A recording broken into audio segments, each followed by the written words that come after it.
어쩜 이렇게 시간이 안 가는지 정말 버스 안에서 고잉 이불 속에서 고잉 고잉은 언제나 너에게 고잉 고잉. Assalamualaikum warahmatullahi wabarakatuh. Halo anak-anak, bagaimana kabarnya? Semoga kita semua selalu diberi kesehatan dan selalu ada dalam lindungan Allah Subhanahu wa Ta'ala. Baiklah, pada pertemuan kali ini di pelajaran konsep dasar IPA, kita akan mempelajari mengenai sistem pernapasan pada makhluk hidup. Apakah ada yang tahu? Nah, di sini Ibu akan sedikit menjelaskan tentang sistem pernapasan pada makhluk hidup.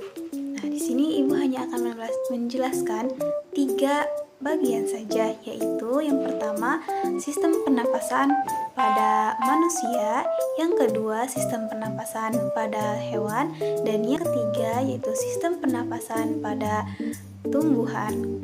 Nah, apakah ada yang tahu apa sih pengertian dari sistem pernapasan pada makhluk hidup itu? Baiklah nih, secara umum, sistem pernapasan pada makhluk hidup merupakan proses di mana suatu organisme menyerap oksigen dan mengeluarkan karbon dioksida. Ini merupakan langkah penting dalam menjaga kesehatan tubuh dan menunjang kehidupan kita. Sistem pernapasan makhluk hidup termasuk manusia, hewan, tumbuhan berperan penting dalam pertukaran oksigen dan karbon dioksida. Sistem pernapasan ini terdiri dari berbagai organ dan jaringan seperti hidung, trakea, paru-paru, dan otot diafragma. Nah, selanjutnya berdasarkan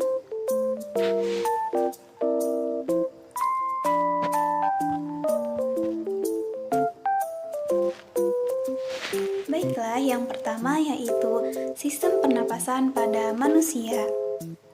Sistem pernapasan pada manusia atau respirasi mencakup penyerapan oksigen, pelepasan karbon.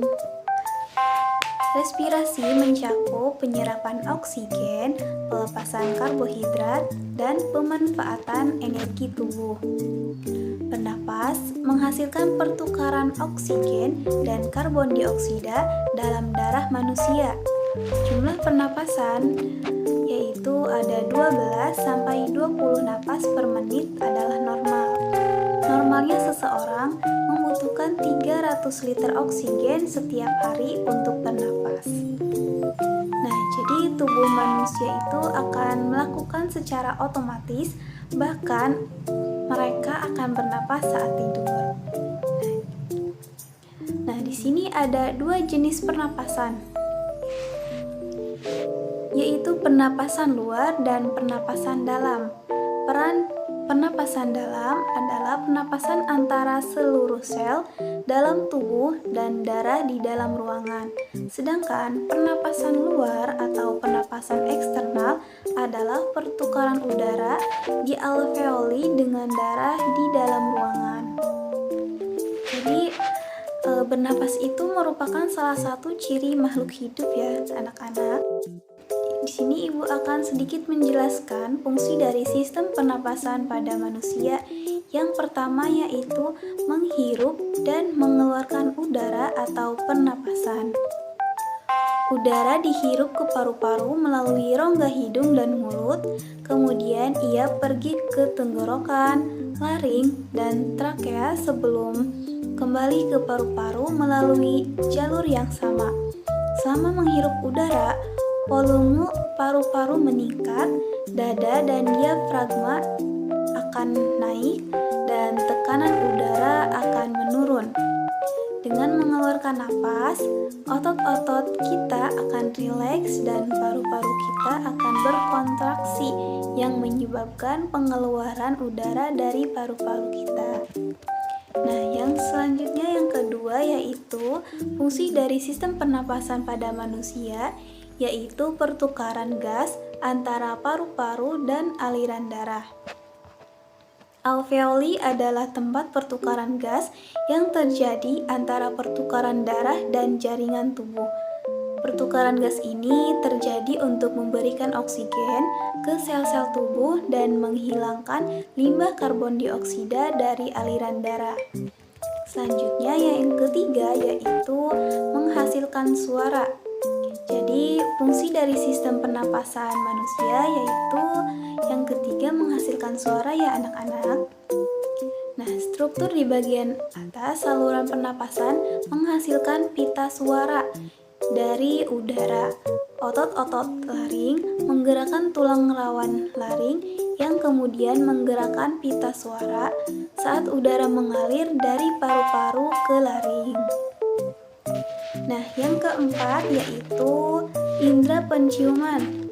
Jadi, fungsi dari sistem pernapasan manusia juga yaitu sebagai indera penciuman.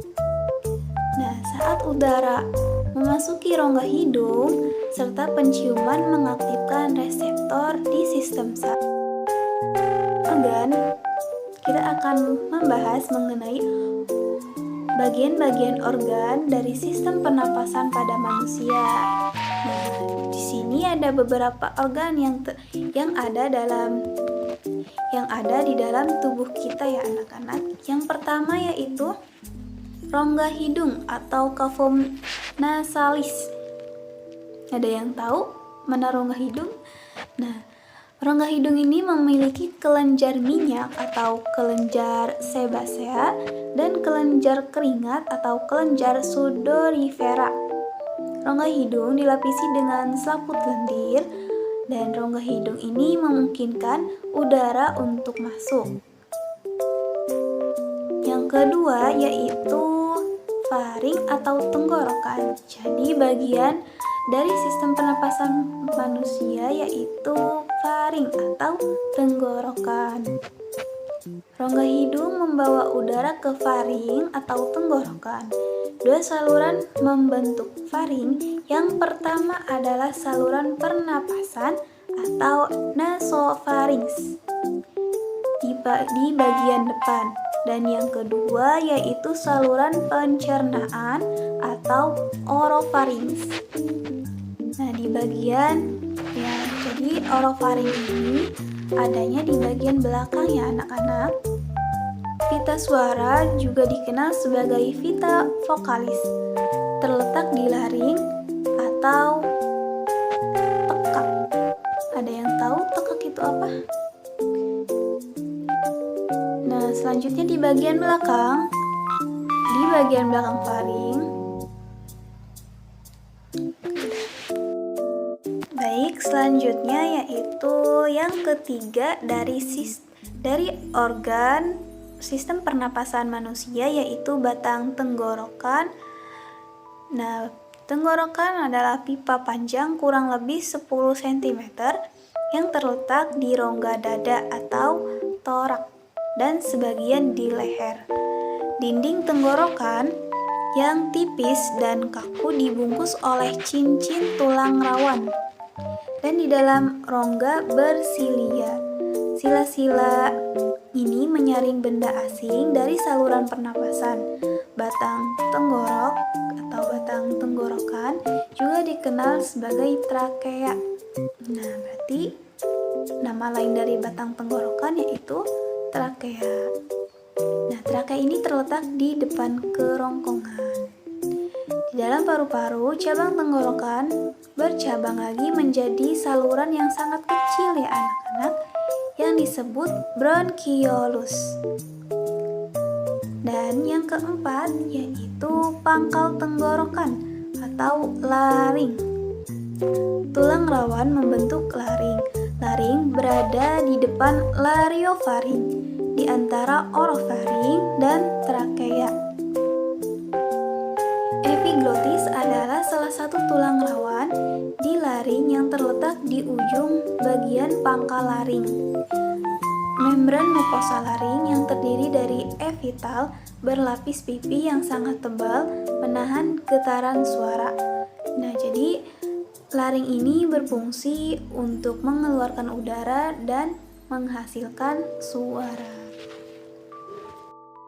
Oke, selanjutnya organ pernapasan manusia yaitu tenggorokan atau trakea. Bronkus kanan dan kiri adalah dua bagiannya. Meskipun lapisan mukosa bronkus mirip dengan lapisan trakea. Struktur tulang rawan bronkus tidak teratur dengan cincin tulang rawan yang melingkari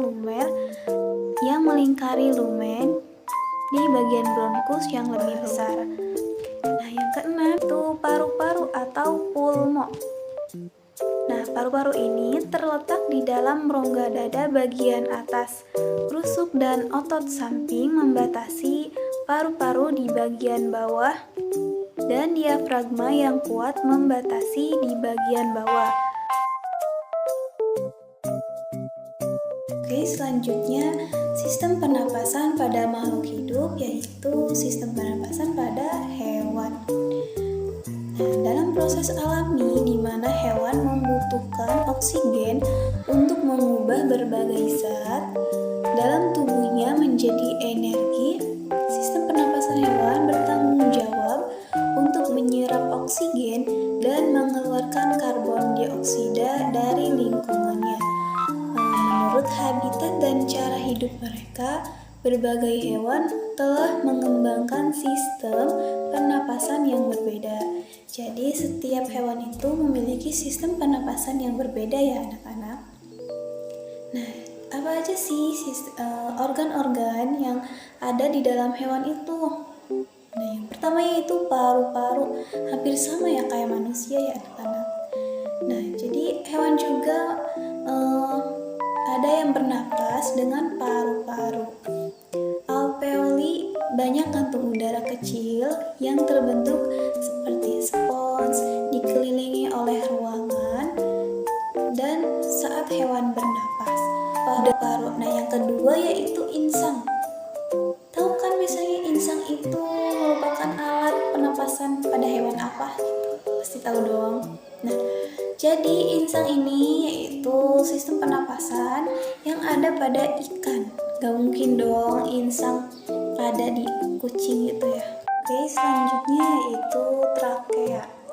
Nah, trakea ini digunakan untuk bernapas oleh banyak hewan berkaki termasuk serangga. Udara masuk ke trakea melalui spirakel, lubang kecil di sisi tubuh hewan. Nah, yang selanjutnya yaitu ada hewan yang bernapas dengan kulit. Ada yang tahu anak-anak hewan apa itu? Beberapa hewan seperti cacing tanah dan katak. Nah, mereka ini bernapas melalui kulit yang tipis dan lembab. Hal ini memungkinkan karbon dioksida dikeluarkan dari aliran darah dan oksigen berdifusi ke dalam aliran. Nah, itu ya contohnya cacing tanah. Oke, selanjutnya yaitu sistem pernapasan pada makhluk hidup. Yang ketiga yaitu tumbuhan. Semua tumbuhan memiliki sistem pernapasan sendiri, berbeda dengan manusia dan hewan. Sistem pernapasan tumbuhan melakukan banyak hal. Selain berfungsi sebagai organ pertukaran gas, organ pernapasan tumbuhan melakukan banyak fungsi lain. Tumbuhan tidak memiliki organ pernapasan khusus yang disebut paru-paru. Pertukaran gas tumbuhan terjadi melalui beberapa organ pernapasan, antara lain yaitu yang pertama. Nih, jadi yang pertama organ pernapasan pada pertumbuhan itu yaitu stomata. Ada yang tahu stomata itu apa? Nah, jadi alat pernapasan yang pertama pada tumbuhan adalah stomata. Stomata disebabkan bentuknya yang mirip mulut dengan yang dapat membuka dan menutup. Istilah stomata berasal dari bahasa Yunani yang berarti mulut. Nah, yang kedua yaitu ada lentisel. Lentisel itu membran tumbuhan memiliki alat pernapasan tambahan selain stomata. Jadi dalam tumbuhan ini nggak cuma stomata ya anak-anak. Dan yang ketiga yaitu ada rambut akar. Rambut akar ini berada di dalam tanah dan ditutupi oleh epidermis akar. Baik, mungkin cukup sekian pada pertemuan kali ini. Jadi kesimpulannya, proses penyerapan oksigen dan mengeluarkan karbon dioksida yang dilakukan oleh makhluk hidup itu dikenal sebagai sistem pernapasan manusia. Perlu diingat ya, tadi itu ada beberapa organ-organ sistem pernapasan manusia seperti paru-paru, trakea, apalagi faring, laring, dan sebagainya. Oke, mungkin itu saja. Cukup sekian dari saya. Assalamualaikum warahmatullahi wabarakatuh. Terima kasih semuanya.